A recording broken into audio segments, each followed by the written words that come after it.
பக்தன் தாவீதுக்கு ஒரு கேள்வி. சங்கீதம் 15வது அதிகாரம் 1 வசனம். கர்த்தாவே, யார் உம்முடைய கூடாரத்தில் தங்குவான்? யார் உம்முடைய பரிசுத்த பர்வதத்தில் வாசம் பண்ணுவான்? ஆண்டோட பிரசன்னத்துல யார் இருப்பா? ஆண்டோட சமூகத்தில் யார் இருப்பார் என்று தாவீது ஒரு கேள்வியை கேட்டு அதற்கு பின்னான வசனங்கள்ல அதற்கான பதில்களையும் சொல்லியிருக்கிறார். 2வது வசனம் சொல்கிறது, உத்தமமாய் நடக்கிறவர்களும் நீதியை நடப்பிக்கிறவர்களும் சந்தோஷமாய் சத்தியத்தை பேசுகிற மக்களும் ஆண்டோட பிரசன்னத்துல வாழ்வாங்க, ஆண்டோட சமூகத்துல இருக்க முடியும் அப்படின்னு சொல்லியிருக்காரு.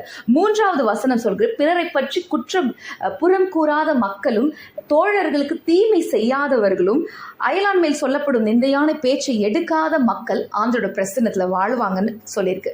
4வது வசனம் சொல்கிறது, ஆண்டவருக்கு பயந்தவர்களை கனப்படுத்துதல், அவர்களுக்கு மரியாதை கொடுக்கிறவர்களும் தனக்கு நஷ்டமே வந்தாலும் அவர் ஒரு ப்ராமிஸ் பண்ணியிருந்தா, ஒரு சத்தியத்தை பண்ணியிருந்தா அதை நடப்பிக்கிறாங்க, தவறாமல் செய்கிற மனுஷர்கள் ஆண்டோட சமூகத்துல இருப்பாங்க.